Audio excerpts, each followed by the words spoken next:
أعوذ بالله من الشيطان الرجيم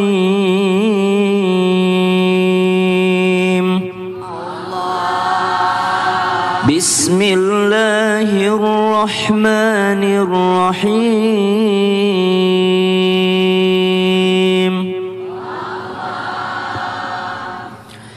يا بني أقم الصلاة وأمر بالمعروف وانه عن المنكر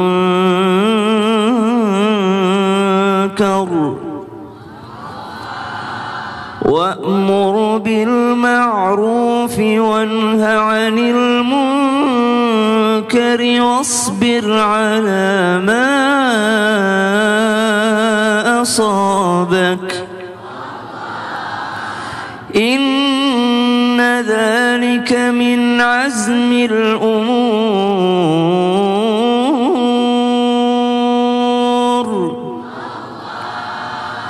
ولا تصعر خدك للناس ولا تمش في الأرض مرحا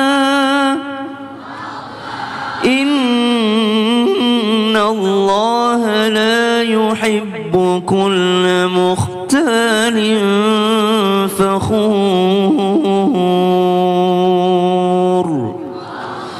صدق الله العظيم. Aku berlindung kepada Allah dari godaan syaitan yang terkutuk dengan menyebut nama Allah yang Maha Pengasih dan Maha Penyayang. Wahai anakku, laksanakanlah sholat dan suruhlah manusia berbuat yang ma'ruf dan cegahlah mereka dari yang munkar dan bersabarlah terhadap apa yang menimpamu. Sesungguhnya yang demikian itu termasuk perkara yang penting. Dan janganlah kamu memalingkan wajah dari manusia karena sombong, dan janganlah kamu berjalan di bumi dengan angkuh. Sesungguhnya Allah tidak menyukai orang-orang yang sombong dan membanggakan diri. Maha benar Allah dengan segala firman-Nya. Allahumma rahamna bil Quran. Kita telah mendengarkan daripada rekaman nasihatnya Luqmanul Hakim alaihissalam kepada anaknya, bahwasanya seorang itu mesti menyadari bahwa apa yang menimpa seseorang di atas muka bumi ini semuanya sudah diatur sama Allah Subhanahu wa taala. Selanjutnya dalam tema ini yang penting untuk dicatat untuk seluruh jamaah yang ada di rumah dan dicatat di dalam fikirannya jamaah yang ada di studio dan masuk ke dalam renungan kolbunya sebagai renungan, bagaimana cara mengajari anak-anak untuk hidup sederhana dari gaji yang serba pas-pasan dan memahami artinya bersyukur dalam kehidupan sehari-hari. Yang pertama, kullu mauludin yuladu 'alal fitrah. Anak-anak itu lahir dalam keadaan baik, dalam keadaan suci, dalam keadaan fitrah. Segala kebaikan insya Allah sudah ditanamkan oleh Allah Subhanahu wa ta'ala pada diri seseorang yang lahir, maka sangat mudah untuk mengulang kebaikan itu karena kebaikan itu sudah ada pada dirinya, sehingga tinggal bagaimana sang anak melihat contoh dari sekitarnya. Maka disebutlah ibu itu adalah madrasah pertama, sekolah pertamanya. Jadi dari mana anak itu belajar kesederhanaan yang pertama? Belajar dari ibunya, belajar dari ayahnya. Bagaimana mungkin seorang anak hidup sederhana kalau dia melihat orang tuanya yang gengsian, mau keluar mau kondangan nggak punya ini mau ini, ngutang dulu. Maka sang anak terekam pada dirinya untuk menjadi orang yang meskipun hutang yang penting bergaya. Emakku pun demikian, bapakku pun demikian. Subhanallah. Yang pertama. Yang kedua, dinasehatkan kepadanya apa yang dilakukan oleh baginda Nabi SAW, ajaran tauhid. Wahai anakku, bagaimanapun kita usaha di dunia ini, maka yang kita kejar adalah ridhonya Allah Subhanahu wa ta'ala. Ingin jadi orang kaya, jadilah orang kaya seperti Abdurrahman bin Auf radhiyallahu anhu warda. Ingin jadi orang kaya, jadilah orang kaya seperti Sayyidina Abu Bakar As-Siddiq radhiyallahu anhu warda. Jadilah orang kaya seperti Sayyidina Utsman bin Affan radhiyallahu anhu warda. Jadilah orang kaya seperti Nabi Sulaiman alaihi salam. Maka diajarkan bukan hanya karena dunianya, karena kekayaannya, tapi bagaimana seorang Abdurrahman bin Auf selain sahabat Nabi yang paling kaya, juga sahabat Nabi yang soleh. Maka kesolehannya yang ditiru. Yang ketiga, yang lebih simpel, ngajarin anak-anak hidup sederhana itu sering-sering ngajakin dia main ke panti asuhan. Unzur ila man asfala minkum, lihat seorang yang ekonominya jauh di bawah kita. Cuma kadang-kadang anak-anak ini kan udah fitrah, udah sederhana hidupnya. Emaknya yang gengsi, kasihan anakku kalau ke sekolah nggak sama tumblernya sama temennya, nggak sama tempat makannya sama temennya. Padahal Kotak anak-anak yang penting isinya. Kotak pensilnya nggak merek tertentu gitu misalkan. Padahal si anak nggak ngerti merek, emaknya yang ngajarin. merek. Akhirnya bapaknya tadi ngutang.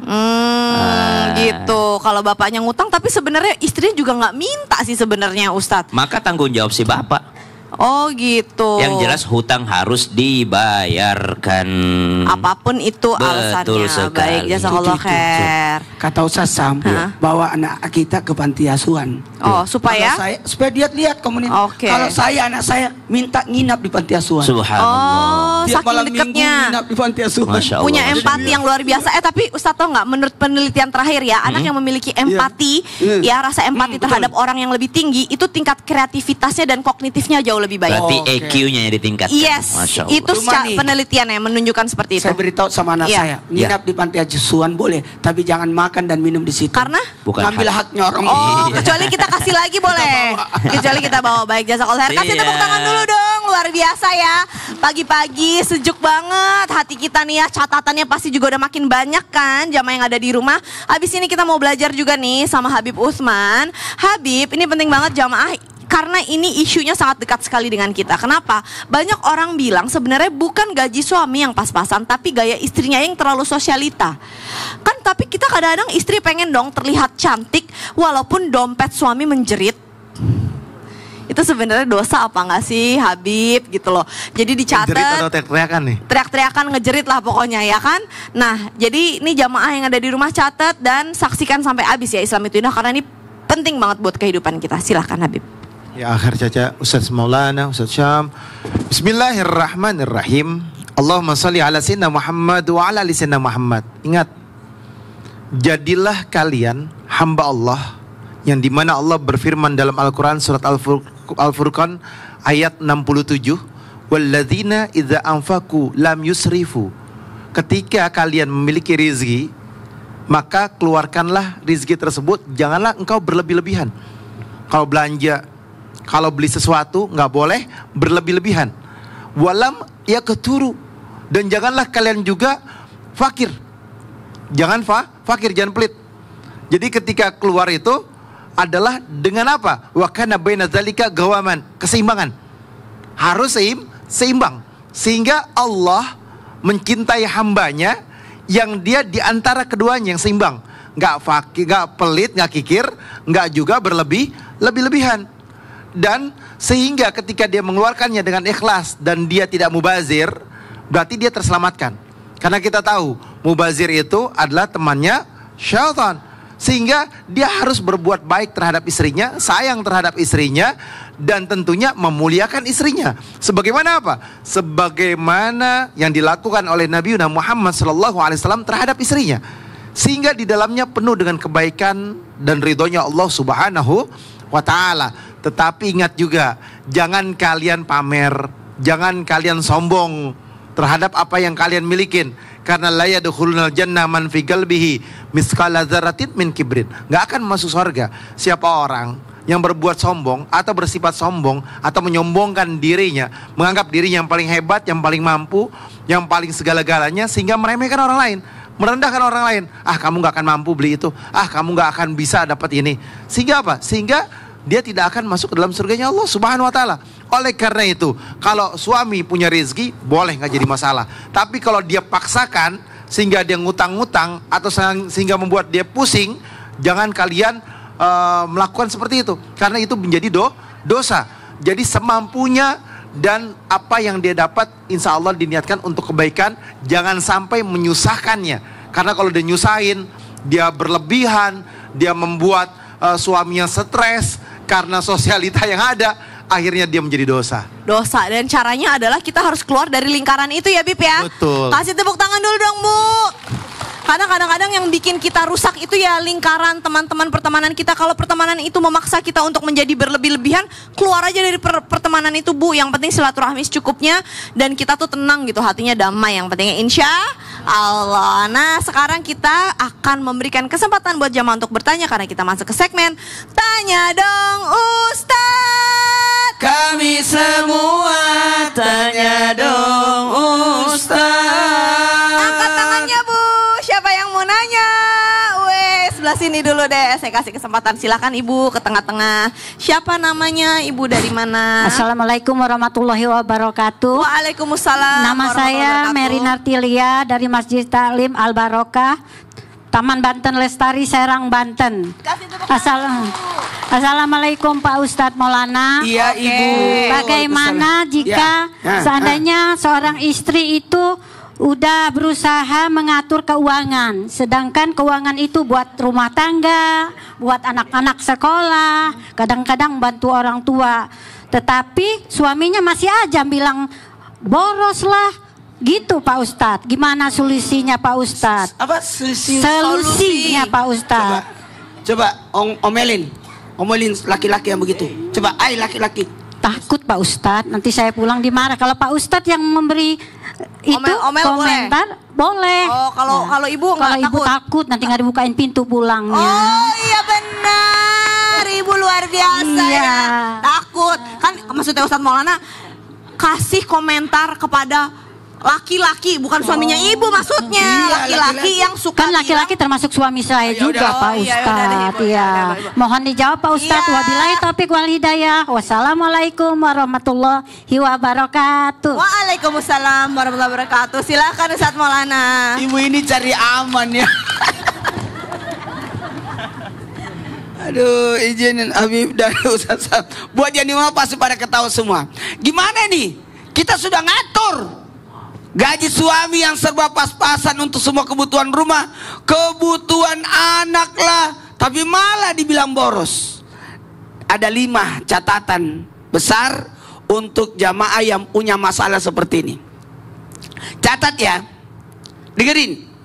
Jikalau ibu dituduh, dituduh tentang boros masalah pengelolaan keuangan, yang pertama pengaturan. 2, 3. Pengaturan. Pengaturannya bagaimana pengelolaannya dicatat. Kalau perlu pasang situ masalah pengeluaran, bahan-bahan yang harus dikeluarin dan sebagainya, supaya suami tahu bulanannya ini yang harus dikeluarin, setiap tanggal 5 ini lagi mau dikeluarin, tanggal 10 begitu, tidak apa masalah. Yang kedua, jamaah, jenis tuduhannya apa dulu? Kalau tuduhannya mengarah kepada kemewahan, karena kan pengeluaran ada 3, primer, sekunder, kemewahan. Ulangi, primer, sekunder, kemewahan. Primer itu yang pokok, tambahan itu sekunder, kemudian kemewahan ini. Kalau masih pada ranah primer, tidak ada masalah, kita harus berjuang. Ini kebutuhan ini. Tapi kalau sudah ranah kemewahan, itu yang tadi kata Habib, harus izin. Harus izin. Jamaah, ingat tuduhan itu batasnya di mulut. Kalau masih seputar gestur, tapi selama belum keluar dari mulut aman. Curiga boleh, curiga itu di hati. Tapi kapan sudah keluar dari mulut, itu namanya menuduh. Jadi yang pertama apa tadi? Pengelolaan. Yang kedua, tuduhan, jenis tuduhan. Yang ketiga, komunikasikan, jelaskan, baik berupa tertulis maupun secara lisan kita sampaikan. Pak, ini ada pengeluaran begini, ada pengeluaran begini. Yang keempat, mohon maaf ya jamaah, lihat hak dan kewajiban. Tunaikan kewajiban sebelum menuntut hak. Itu aman itu, sehingga tidak ada konflik. Yang kelima adalah selesaikan konflik dengan baik. Ya. Kalau memang tidak suka jendelanya aja yang diperbaiki. Nggak usah rusak rumahnya. Paham sampai di sini? Insya Allah kalau suami usahain naikin uang belanja, istri turunin pengeluaran, ketemunya di tengah-tengah. Ustadz, misalkan ya, suami ngasih 1 juta. 1 juta. Terus istri tuh diem-diem 200 ribunya tiap bulan disimpan. Buat dana darurat aja, nggak dipakai buat apa-apa. Nah, memang begitu. Tadi kan 30, 10. 300. Tapi suami nggak tahu, boleh nggak? Suami nggak tahu, karena kalau suami tahu kadang-kadang suami tuh kayak, kan kamu pegang uang gitu. Ini kan maksudnya biar takut lah. Itu masalah rumah tangga, Caca. Bukan, Ustaz. Saya nanya boleh nggak ini jam adil biar mau juga. tahu boleh tidaknya, makanya tonton Islam tidak sampai selesai. Aduh, Nanti oke, ada akan jawabannya. dijawab nanti ya Ustaz ya. Baik, kasih tepuk tangan dulu dong. Bu, kan kalau kita nyimpen diem-diem nggak dipakai buat apa-apa kan harusnya boleh-boleh aja ya Bu ya. Ya nggak? Kalau menurut Ibu boleh nggak? Kalau menurut ibu-ibu sih boleh, kita nggak tahu menurut guru kita nanti gimana nanti ya. Abis ini bakal kita bahas. Sekarang kita mau kasih kesempatan lagi buat jamaah untuk bertanya. Kita kasih kesempatan. Siapa yang mau nanya Bu? Oke, samping sebelah kiri saya deh, silakan. Mana yang mau bertanya dulu Bu? Ibu mau curhat kan? Atau ibu mau Oke, Ibu bertanya, silakan. Oke, Ibu siapa namanya? Dari mana? Tuh dadah-dadah tuh ke kamera. Hai, siapa namanya Ibu? Perkenalkan, nama saya Ibu Hajatin Yasari dari Majelis Taklim Darul Hikmah Kayu Agung Oki, Palembang, Sumatera Selatan. Assalamualaikum warahmatullahi wabarakatuh. Waalaikumsalam warahmatullahi wabarakatuh. Izin mau tanya sama Ustadz Sam. Silahkan Ustadz Syam. Waalaikumsalam warahmatullahi wabarakatuh, Ibu Haj. Ya. Assalamualaikum Ustadz. Waalaikumsalam warahmatullahi Ibu Haj. Udah 2 kali nih Bu. Ya, 3 kali nggak sudah. apa-apa kan? Nggak Ya. apa-apa, makin banyak doanya. Ya, amin, amin. Siap. Ustadz, saya mau tanya Ustadz ya, bagaimana Ustadz seorang suami tidak memberitahu gaji aslinya kepada istri dan tidak percaya kepada istri yang mengelola keuangannya? Mohon penjelasannya Pak Ustadz. Suaminya siapa itu Bu?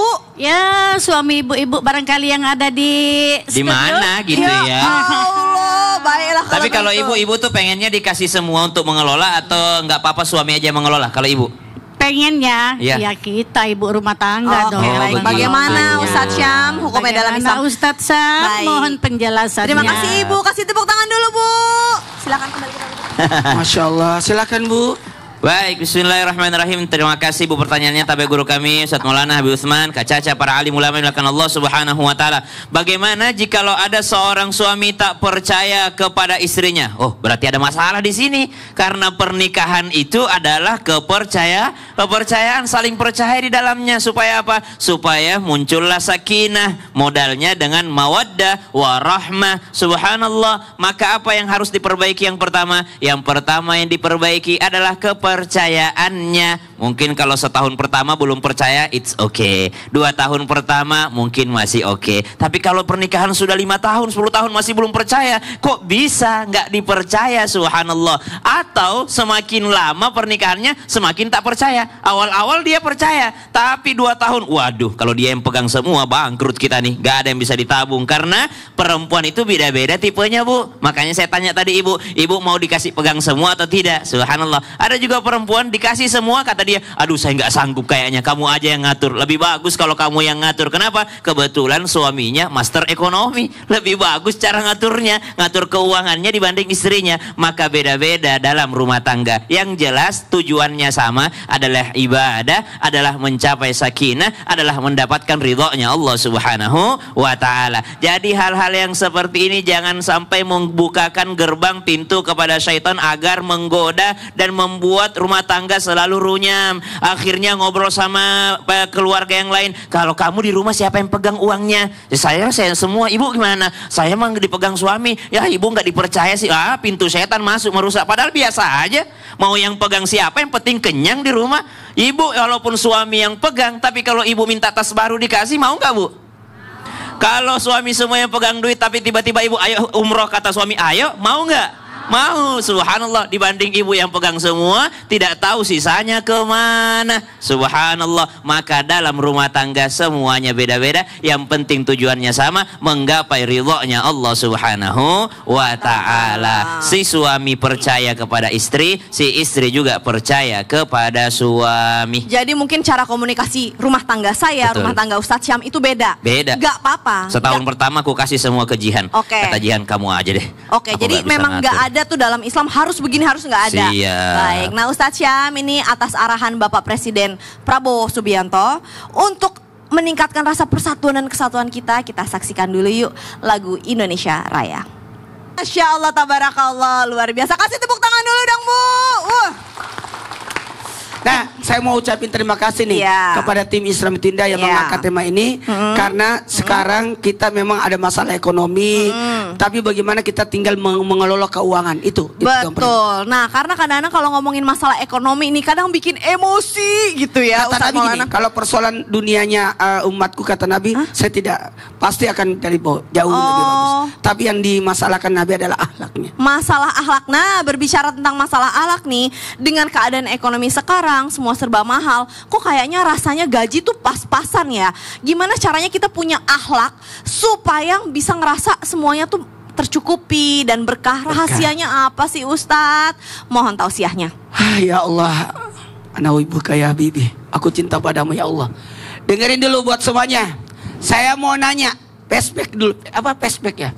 Flashback. Flashback. Apa? Flashback. Flashback. Flashback.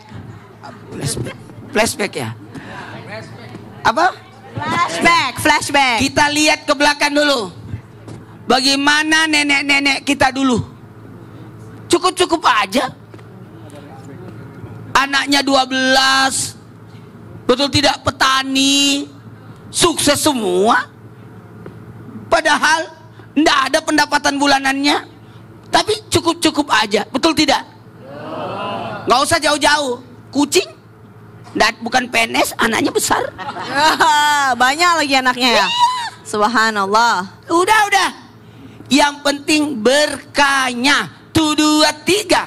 Berkahnya. Coba diulang. Berkahnya. Sedikit banyaknya yang penting berkah.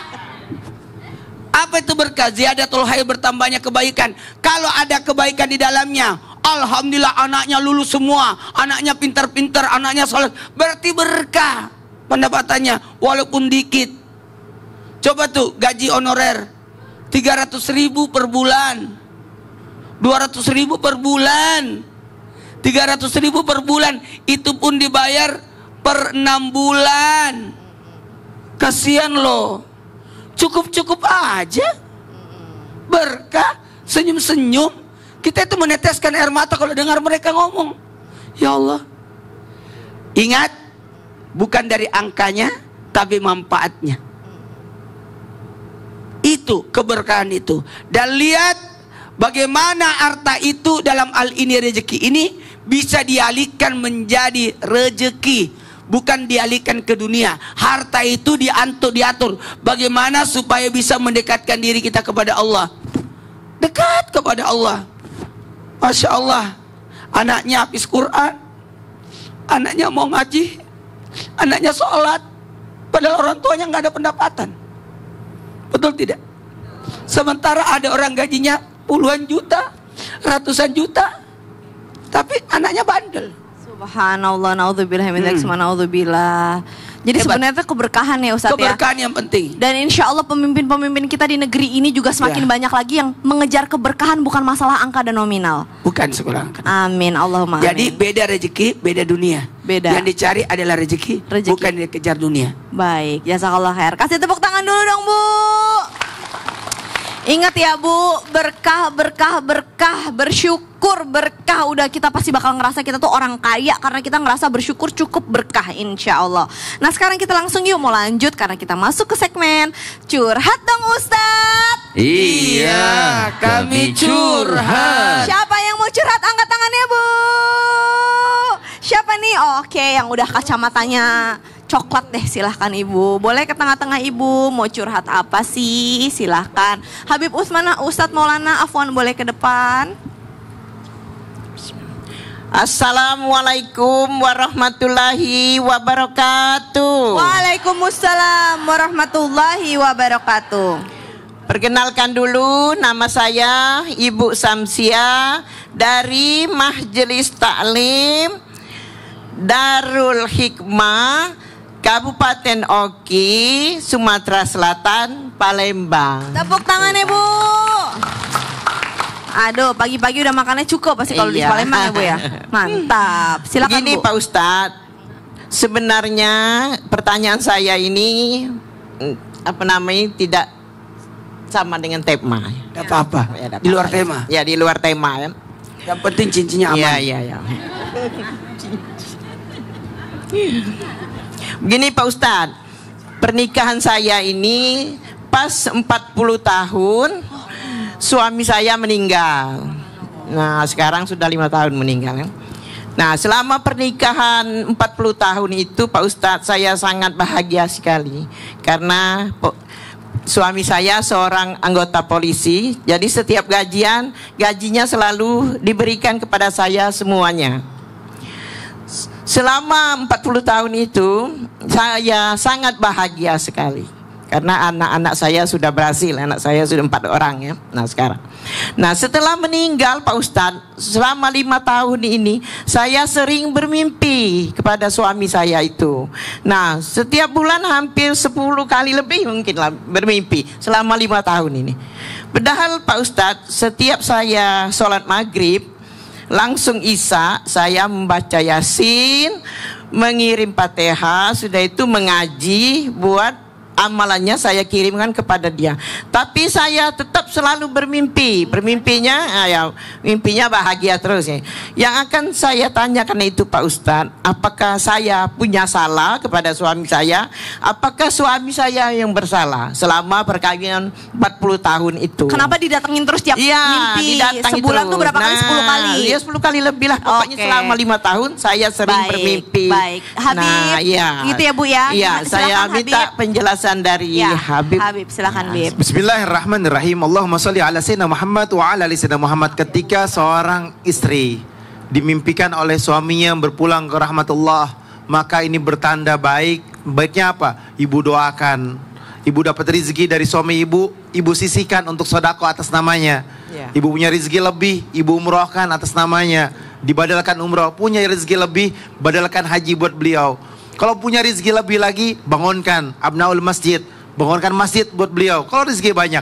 Tapi kalau misalkan rezekinya belum banyak, maka sekurang-kurangnya tadi itu bacakan Fatihah setiap habis sholat, bacakan Al-Quran, sehingga apa? Menjadi kebaikan dan keberkahan di dalamnya. Atau belikan Al-Quran, sodakohkan atau wakafkan di masjid ataupun di musola dan lain sebagainya. Oleh karena itu, bertakwalah kepada Allah, dekatkanlah diri kepada Allah. Lihat pasangan kita yang telah berpulang ke rahmatullah, dan insya Allah kita pasti akan nyusul beliau berpulang ke rahmatullah dan berharap meninggal dalam keadaan baik, meninggal dalam keadaan husnul khatimah, sehingga bisa berkumpul dalam surganya Allah nanti. Amin ya rabbal alamin. Indikasi mimpi ini buruk atau baik, atau dari Allah atau dari setan, itu sih mimpi itu.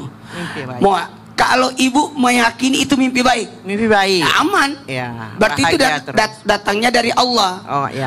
Kemudian kenapa sering berarti indikasi ibu ini berpotensi bahwa reaksi tubuh ibu yang bereaksi. Kangen nggak sama beliau? Kangen tentu Pak Ustadz.